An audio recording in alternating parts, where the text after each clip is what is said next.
Buenas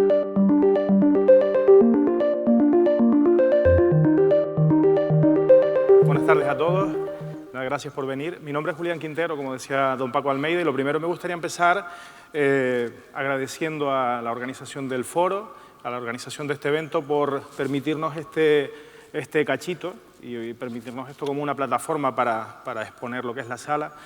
Y, en definitiva, hablar de los camareros, ¿no?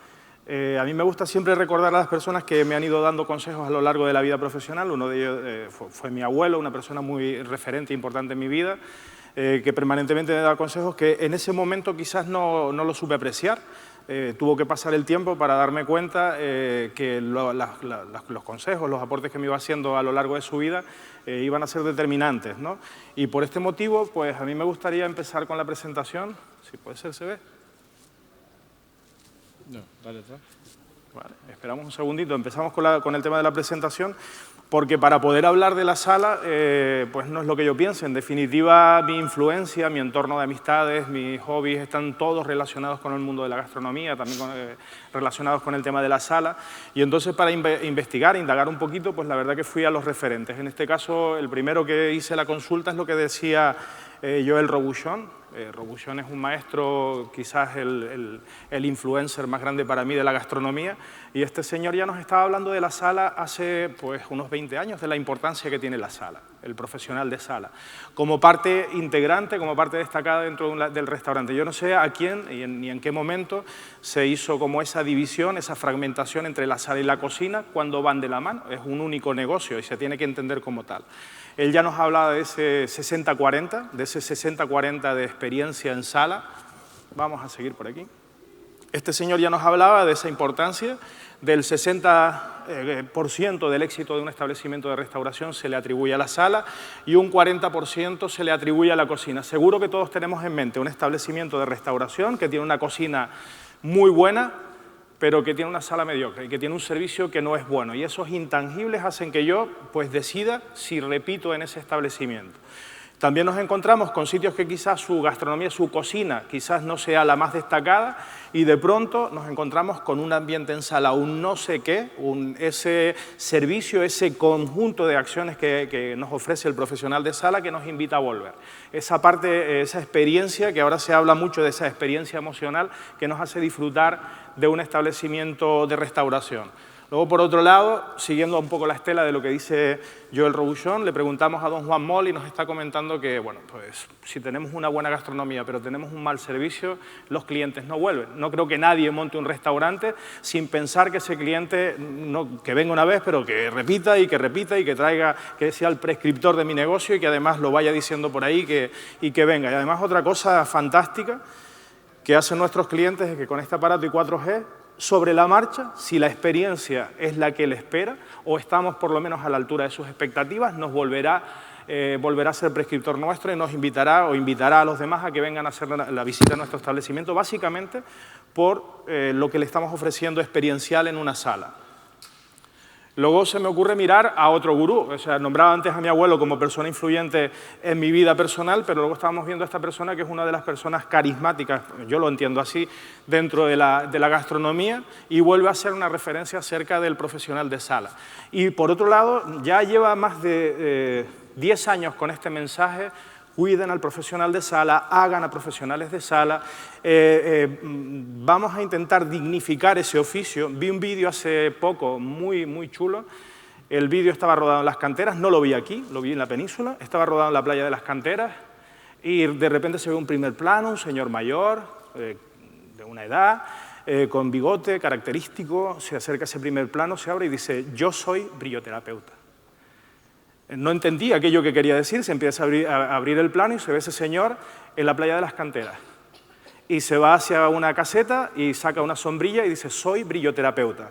Y le lleva la sombrilla a los señores que estaban tomando el sol. Llevo 30 años siendo brilloterapeuta. Es una persona simplemente dignificando el oficio de la persona que pone las hamacas en la playa.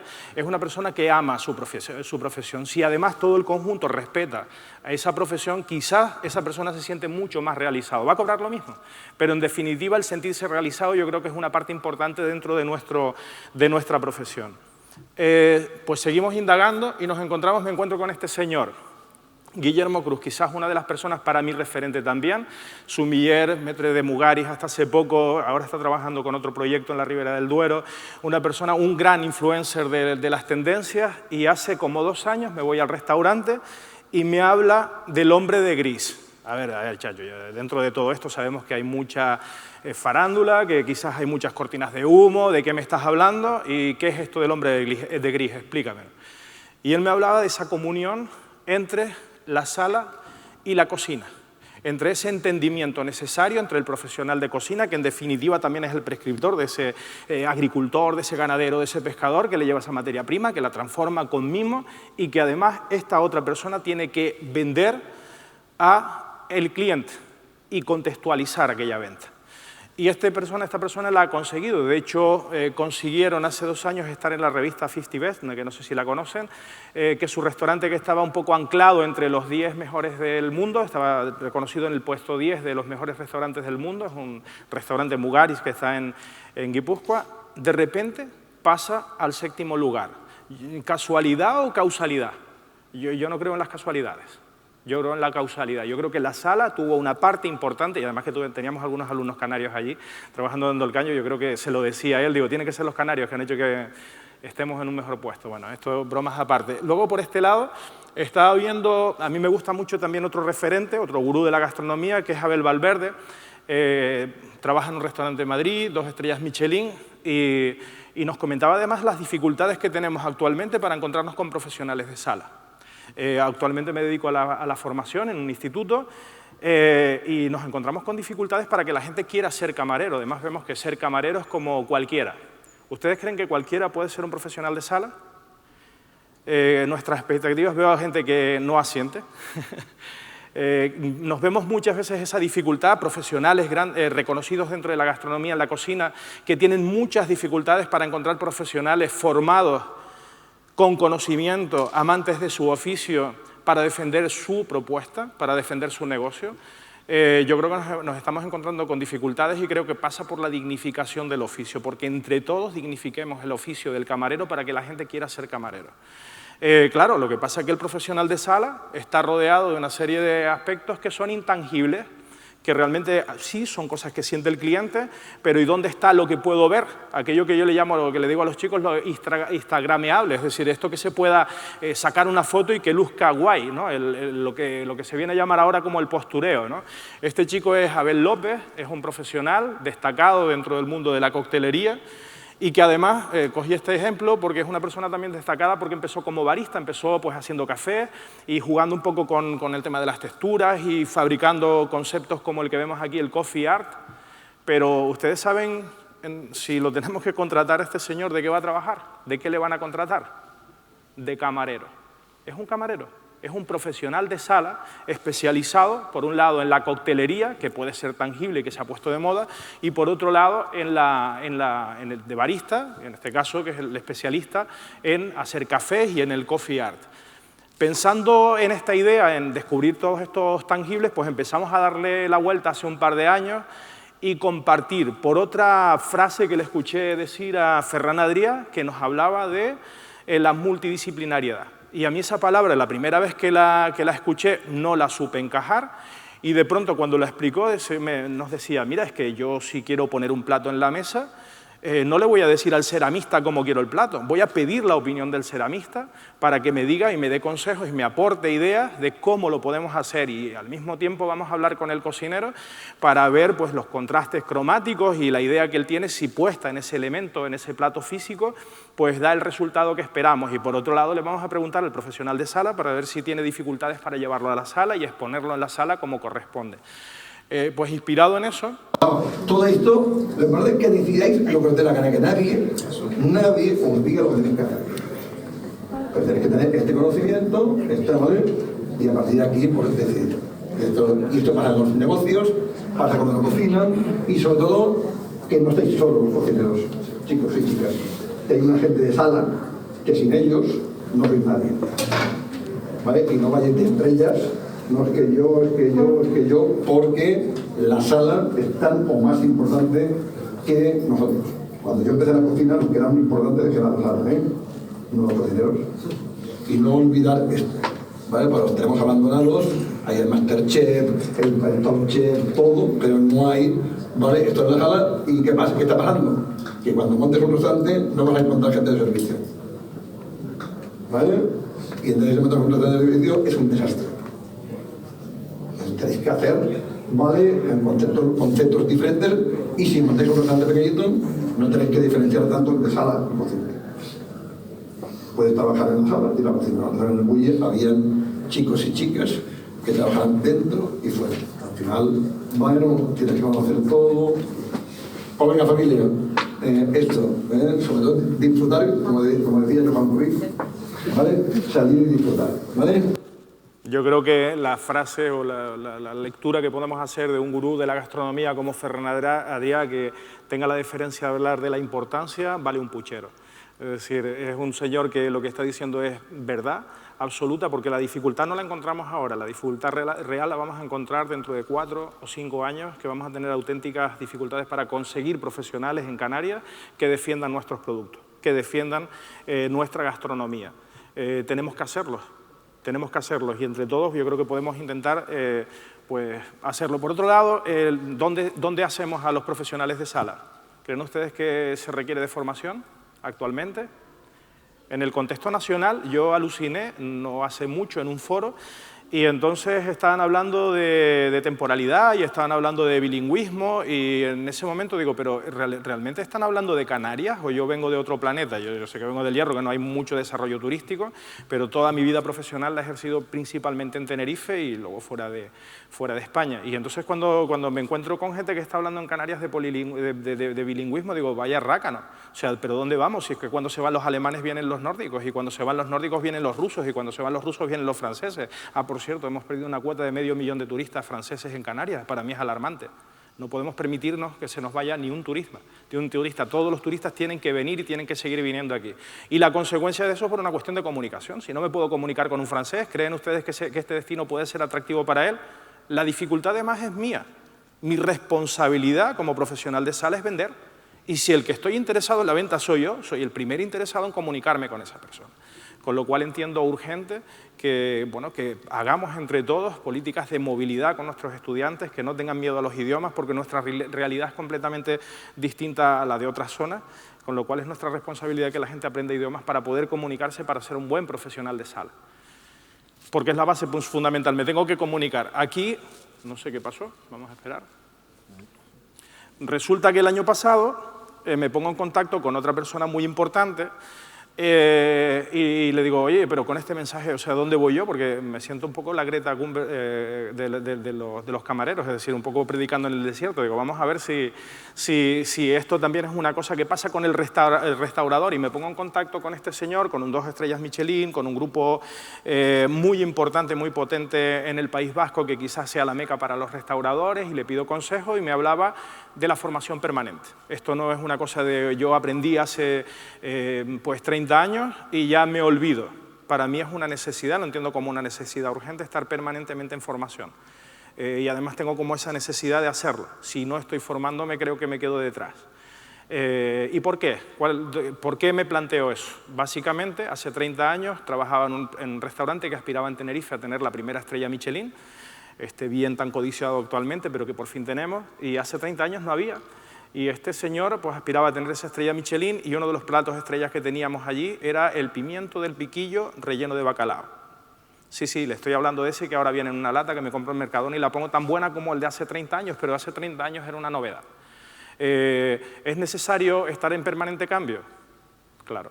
¿Es necesario estar en permanente evolución? Sí. Este señor me hizo ver que la alta gastronomía actualmente es como la moda. Tenemos la pasarela, nos encontramos con la pasarela, con unos trajes que en muchos casos sería muy difícil que alguien se los ponga en la calle, pero esos trajes van a definir las tendencias, van a definir los cortes, van a definir las telas, van a definir los colores, y en la gastronomía es exactamente igual. Estos restauradores son los referentes, y el resto de la restauración gira o satelita en torno a las tendencias, porque la gente demanda cómo comer. Algunos de ustedes, yo me lo planteo, es decir, actualmente yo no como como comía hace 20 años, ni de broma. ¿Vamos a ver el vídeo?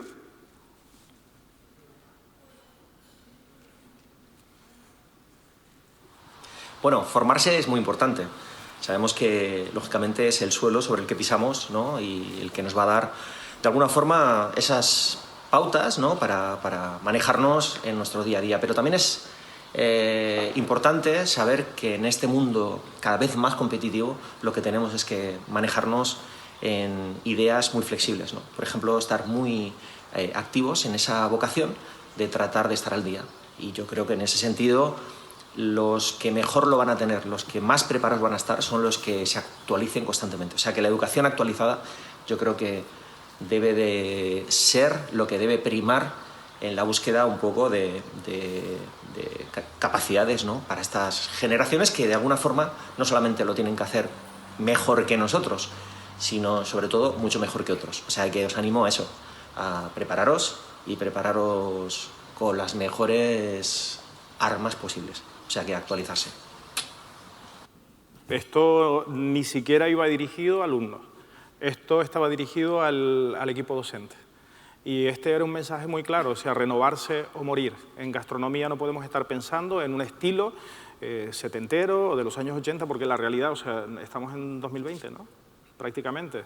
O sea, es otra realidad. Yo creo que la visión del docente tiene que estar por delante de las necesidades, contacto directo con la necesidad real, qué es lo que me demanda el cliente, qué es lo que me demanda la persona que contrata, el hotelero, el restaurador, para planificar una formación de futuro. Es decir, que el alumno sea una persona que cuando salga de las escuelas sea capaz de adaptarse muy rápido, por un lado, y por otro lado que sea capaz de enriquecer pues el negocio, ¿no? En definitiva, que es para lo que se nos contrata.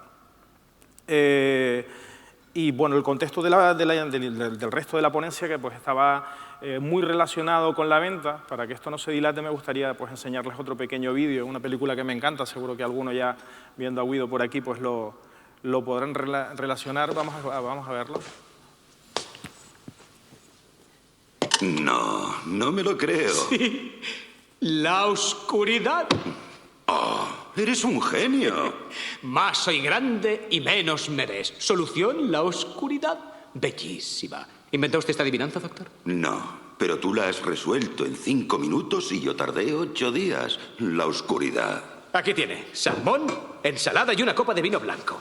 A ver si resuelves esta, Guido. Con su permiso, me toca a mí. Me la enseñó mi padre cuando yo era un niño. Blancanieves empieza a cenar con los enanitos. Lo que le servirá a continuación es lo mismo que tardará en hacerlo. Es muy refinado. Lo quiero resolver ahora mismo. Primero coma o se le enfriará. El tiempo apremia, es demasiado tarde. Pero hombre, ensalada, salmón, vino blanco, es ligero. Blancanieves come con los enanitos. Guido, Sí, la cocina está cerrada. ya no queda nadie. ¿Por qué? Ha llegado un señor de Roma, del ministerio. ¿Le apetece cenar? La cocina está cerrada. Lástima. Te habría dado una buena propina. Queda abierta la cocina. Adelante. Por favor. Gracias. Doctor, de verdad no va a comer nada. No, no. A ver, los enanitos. Buenas noches. Ya sé que la cocina está cerrada. Quizás alguna cosa fría, lo que encuentre. Aquí todo es de primera. Escoja usted. Algo ligero. Muy bien, pues tenemos carne. Un buen bistec braseado, o bien cordero, riñones, hígado frito y rebozado. O si no, pescado. Pescado. Bien, pues tenemos un rodaballo algo grasiento, bacalao bañado en salsa al gran marnier. Si no, un salmón magro y... Un salmón, perfecto. ¿Guarnición? ¿Hay guarnición? Oh, por supuesto.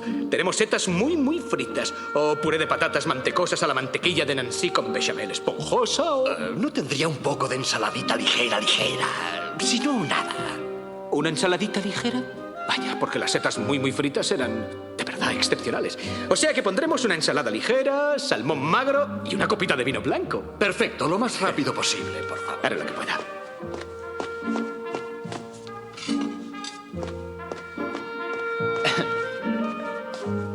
Aquí está.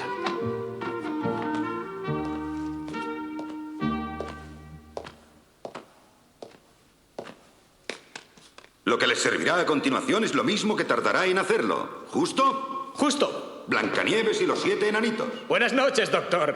Buenas noches, genio. Blancanieves y los 7. ¿Qué dice de Blancanieves? Está bueno. La palabra, la sugestión a través de la palabra para convencer al cliente de que piense como nosotros pensamos. Solo tenía salmón, solo tenía la ensalada, solo tenía el vino blanco, no había otra cosa. Simplemente convenció al cliente, atendió una necesidad, el cliente vino a comer y se fue satisfecho, muy satisfecho. Seguro que la propina fue muy buena. ¿Creen ustedes que eso es suficiente? ¿Creen ustedes que es suficiente el don de la palabra? Es muy importante, pero ¿creen ustedes que es suficiente? ¿Podemos utilizar el don de la sugestión a través de otras vías? ¿Es posible? Sí, vamos a ver.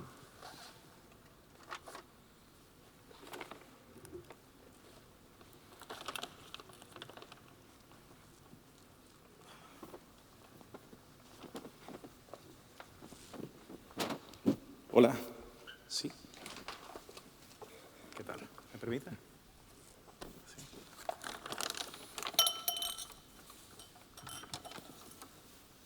¿Están mirando? ¿Me puede decir si están mirando? El público. Tome. Si es tan amable. ¿Puedo acercar el micro? ¿Qué le parece? Tropical.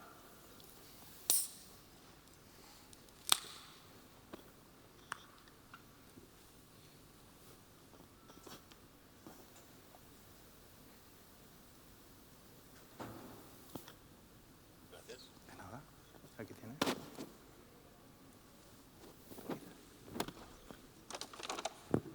¿Qué tal? Venga, venga. ¿Quieres una cerveza? Claro que sí.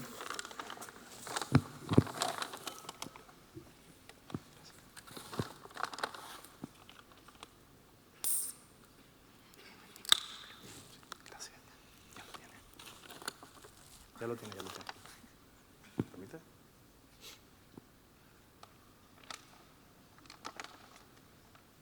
Que la disfrute. Aquí tiene.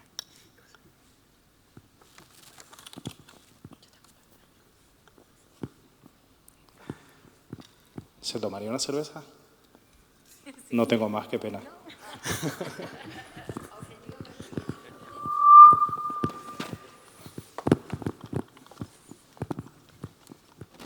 Esta técnica se llama objeto del deseo. Seguramente si tuviera 30 cervezas, pues despacharía tranquilamente de 30 cervezas sin despeinarme. Y eso es una parte que justifica lo que hemos desarrollado con una parte del proyecto que viene a continuación. Es simplemente sugerir o condicionar al cliente su planteamiento, su pensamiento, para intentar dirigir la venta dentro de un restaurante. Y esto lo pensamos porque entendíamos que las cualidades del buen profesional, que las vemos reflejadas en ese pequeño espacio que tenemos aquí, pues la puntualidad, pues el conocimiento de idiomas, una persona con un gran nivel cultural, una persona que es empática, no solamente con el cliente, sino además con sus equipos con los que trabaja, que sea un buen gestor de la empresa, que sea un buen gestor también de los equipos de trabajo, que gestione las emociones, que gestione el estrés. Entendíamos que no son suficientes. Y esto nos dimos cuenta a partir de 2008. Entre 2008 y 2010 nos estábamos dando cuenta que no era suficiente. ¿Por qué? Porque llegó la crisis. Porque cualquiera llegó y accedió a los restaurantes, a los establecimientos, trabajaba, solamente necesitábamos manos que sacaran platos y se perdió la técnica. Y se perdieron sobre todo las técnicas de venta. Lo que acabo de hacer está relacionado con una técnica de venta muy extendida y en la mayoría de los negocios no se hace. Es sugerir o sugestionar al cliente con un pequeño gesto. Lo siguiente también es que pues, si tenemos en un establecimiento determinados intangibles como pueden ser el ambiente, que es muy importante, la decoración, que ya vemos que muchos establecimientos están cuidando cada día más la decoración, la música, la iluminación, que es súper importante, la temperatura. Hay un aporte aquí que es la humedad, que en muchos sitios no se tiene en cuenta y entendemos que es vital. Por ejemplo, en establecimientos nosotros no estamos en Centro Europa, estamos en Canarias, estamos en el trópico. Prácticamente durante todo el año tenemos un alto índice de humedad en la mayoría de los días y eso va a condicionar también cómo voy a comer y cómo voy a disfrutar de la comida. El mismo gesto de servir una cerveza con mucha humedad, si utilizo, por ejemplo, el típico vaso frío, va a hacer que se estropee el trago, porque vamos a hacer que toda esa humedad y esa condensación me entre dentro de la copa. Es un aspecto que tengo que tener en cuenta. Los ruidos, el ambiente, esos ruidos nocivos, entendemos que para nosotros que estamos muy acostumbrados a tener entornos muy ruidosos de manera general, para un alemán es impensable, para un señor nórdico es impensable. Cuando llega a nuestros locales, la verdad que en muchos casos una de las cosas que más sacrifica el ambiente del local va a ser lo relacionado con ese ambiente que genera a través del ruido. Las texturas, tanto en los alimentos como en los platos, como en los manteles, en todos los elementos que nos vayamos a encontrar son importantes. Los olores de los locales son determinantes también para que esa experiencia emocional del cliente sea completa. Las coreografías, cuando hablamos de coreografías, curiosamente el año pasado en el Basque Culinary Center nos dábamos cuenta que aparece por ahí un señor que es coreógrafo y le da clase a los camareros. Digo, ¿pero qué van a bailar samba? Pues se lo dije de broma al profesor y el año pasado, este año estaban bailando clases de salsa en la clase. Digo, ¿y para qué? Digo, hombre, porque si tenemos que entrar en una sala no entramos como un elefante en una cacharrería, ni a la carrera, sino que lo hacemos de manera armónica. Ya sabemos caminar dentro de una sala porque todo ese conjunto hace que el ambiente sea cada día mejor. Y por supuesto las distancias. Hemos reinventado los negocios de restauración. Después del tema del tabaco, con la ley del tabaco, vemos que los locales han volcado su negocio en la mayoría de los casos en las terrazas. Si hace 25 años me dicen que en la Concepción iba a intentar tomarme algo en una terraza, y hubiera dicho, eso es mentira. Y segundo, hubiera dicho, no, es que no vas a conseguir una silla y además vas a tener que esperar para comer aquí, y hubiera dicho, eso es mentira. Y yo lo veo que es una realidad, que la gente incluso en esta época del año llena las terrazas porque hemos cambiado nuestra forma de consumir, pero claro, no hemos cambiado el local. Y entonces de repente para poner una cerveza que está en la terraza, el bar lo tengo exactamente igual y el camarero tiene que ir al otro lado, coger la cerveza, intentar llegar con una sonrisa y ponérsela al cliente. ¿Cómo va a llegar la cerveza? ¿Sí? ¿Y cuántas va a vender?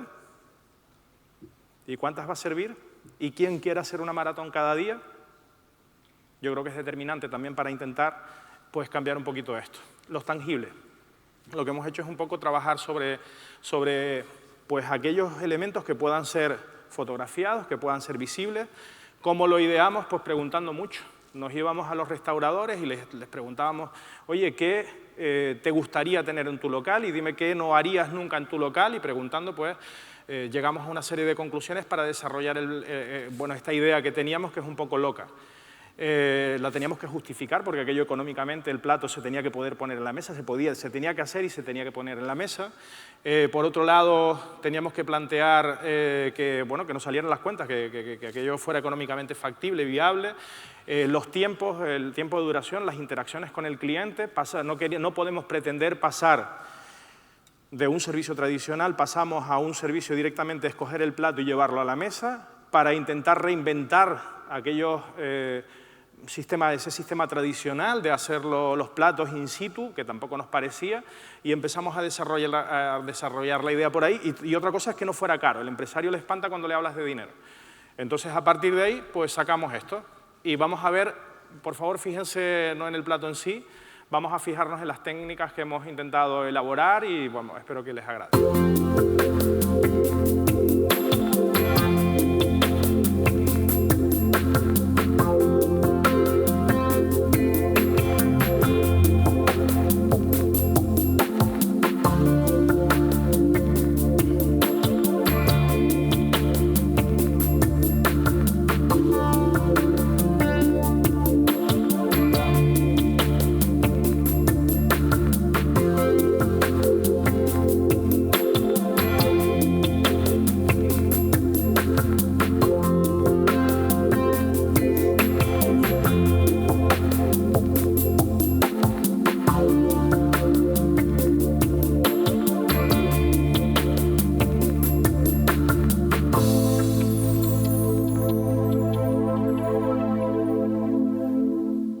Vale, ¿qué están viendo aquí? Un pan. Prácticamente tenemos una cultura del pan en España, y ¿por qué no se la puede hacer delante del cliente? La primera idea de esto fue con don Gonzalo Parras, profesor del Basque Culinary Center, y la primera prueba se hizo con 5 piedras refractarias de horno. 5 piedras, las metimos en el horno, se calentaron, las llevamos a una mesa, a un gueridón, las pusimos justo delante, metimos un pan crudo, y resulta que en 6 minutos se cuece el pan. Es que somos capaces de una pieza pequeña, aproximadamente no más de 80 gramos, y la pieza se cocina, o sea, se cuece completamente y podemos presentar ese plato a la vista del cliente. A partir de ahí empezamos a hacer un horno de barro. Y después el primer horno de barro dio como resultado este otro, que es una prueba que hicimos. Nos pusimos en contacto con una ceramista y le preguntamos, oye, ¿tú cómo lo harías? ¿Cómo resolverías esto? Pues dio como resultado este horno, que es un horno de grés, aguanta la temperatura, nos permite alcanzar altas temperaturas, contraste térmico podemos manipularlo de manera brusca, le podemos meter agua fría aunque tenga esa temperatura y no se va a quebrar, no se va a romper. Y luego después la primera prueba se hizo con un pan, con una cosa muy sencilla. La siguiente prueba es que pudimos hacer postres, pequeñas elaboraciones, pequeños petit fours, que podemos acompañar el café y mientras el cliente le estamos dispensando el café y haciendo el café a la vista del cliente, le pusimos un pequeño petit four. Y yo como herreño digo, ¿y no podemos hacer una quesadilla mini? Y sí, y pudimos hacer una quesadilla mini. Nos inspiramos en el pastel Luna, es un pequeño pastel en un molde de madera curioso en determinados países árabes y en China es muy popular. Pues nosotros utilizamos un pequeño molde, lo colocamos dentro del horno y resulta que la primera vez nos pasamos, en 3 minutos ya lo teníamos hecho. Tenemos que garantizar además que el horno coja bien la temperatura. Y otra cosa es que el horno, nosotros le llamamos horno, lo que lo quieren rebautizar, pues aceptamos sugerencias. El horno se atempera, mantiene muy bien la temperatura y luego se puede regenerar de manera muy rápida, con lo cual es bastante funcional en un restaurante. Lo puedo hacer además no necesariamente en un horno para calentarlo, sino que lo puedo hacer en una superficie radiante, directamente sobre una plancha, lo colocamos, volvemos a alcanzar la temperatura que queremos, lo llevamos a la mesa y podemos hacer múltiples aplicaciones. No hemos llevado fuego a la sala, que era uno de los hándicaps. Estamos llevando un elemento de calor, pero no estamos llevando ningún fuego a la sala. Vamos a ver el siguiente vídeo.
Reconocible, ¿no? Lo que estamos haciendo aquí. Este plato se inspira en el primer plato que hice yo a la vista del cliente, que fue un aliño, una vinagreta, tan sencillo como aliñar una ensalada.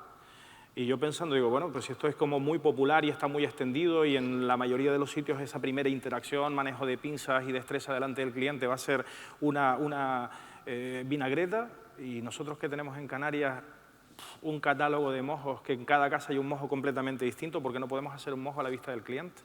Y luego te vas a Estados Unidos o te vas a la cocina mexicana o Tex-Mex o como la quieran llamar y nos encontramos con los platos tradicionales, los guacamoles y con todos estos platos tradicionales que los llevan a la mesa. ¿Y por qué no los puede hacer el cliente?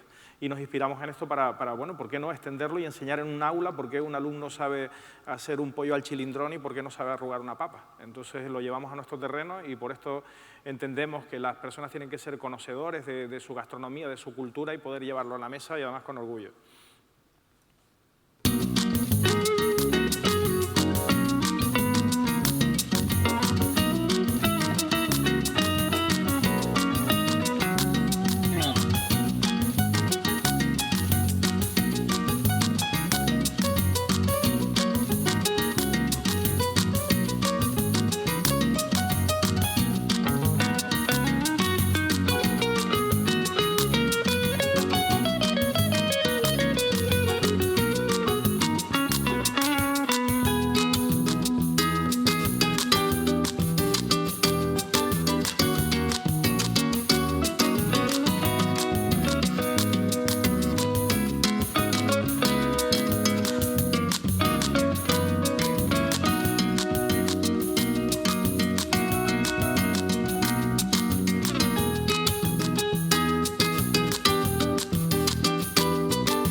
¿Qué tal?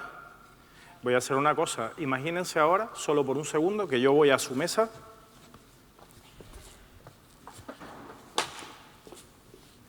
Le doy la espalda a la mayoría de la audiencia, me pongo por aquí, tengo esta interacción con usted, atiéndole, sonrío, le hago ese trabajo a esta persona. ¿Les apetecerá comerse ese plato?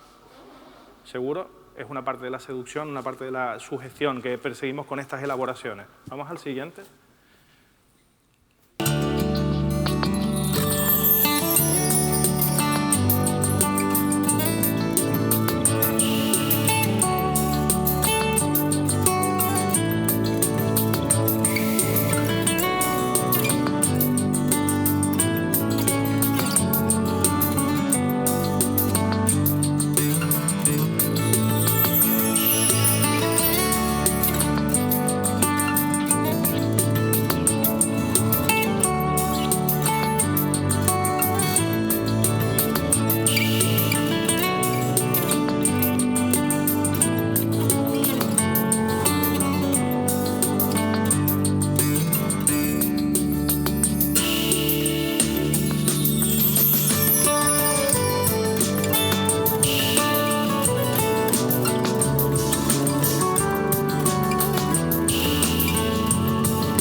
En este se empleó el papel de cartafata, volvimos a recurrir otra vez al horno, aquel que llevábamos, lo podemos regenerar y llevar a otra mesa y seguir utilizándolo. Y en este caso pues hicimos una vez también combinar el tema de los mojos, un aliño, un poquito de fumet, un mojo verde clarito y hicimos unas lapas, quedaron maravillosas. Yo creo que después de las de Casa Juan que comemos allí a baja temperatura, las segundas que mejor quedaron son las que se hicieron en el calderito. Vamos a ver uno más. No, pasamos al siguiente porque este ya he repetido.